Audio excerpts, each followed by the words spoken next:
Someone, for example, who is to catch a plane, finds that the taxi breaks down on the way to the airport. A second taxi called also breaks down just like that.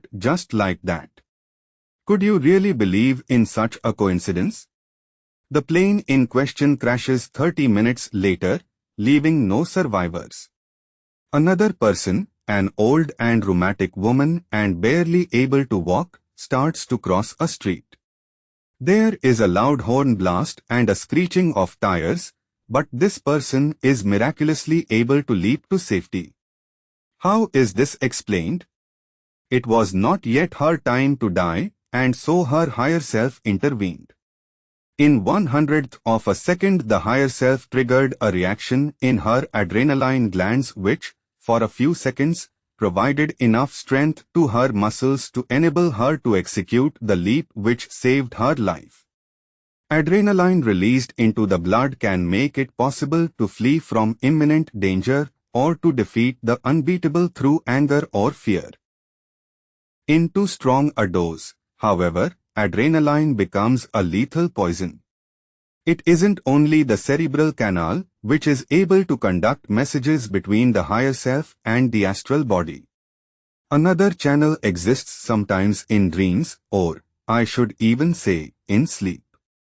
At certain times during sleep, your higher self is able to call your astral body to itself and either communicate instructions or ideas, or to regenerate it in some way, replenishing its spiritual strength or enlightening it in regard to solutions to important problems.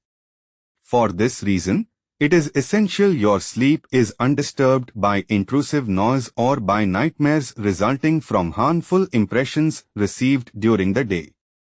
Perhaps you will better understand the importance of your old French saying, night brings counsel.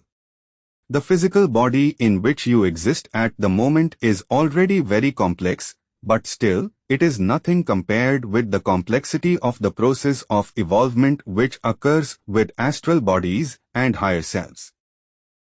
In order to allow ordinary people on your planet to understand as easily as possible, I will make my explanation in the simplest terms.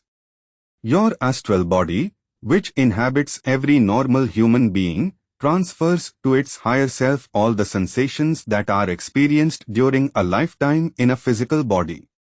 These sensations pass through the immense filter of 9 higher selves before arriving in the etheric ocean that surrounds the spirit. If these sensations are based essentially on materialism, the higher selves have enormous trouble filtering them, just as a water filter clogs quicker if it filters dirty water than if the water was already clear.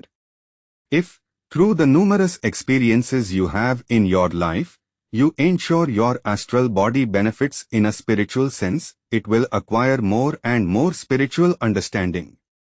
In time, which can vary from 500 to even 15,000 of years, your higher self will have nothing more to filter.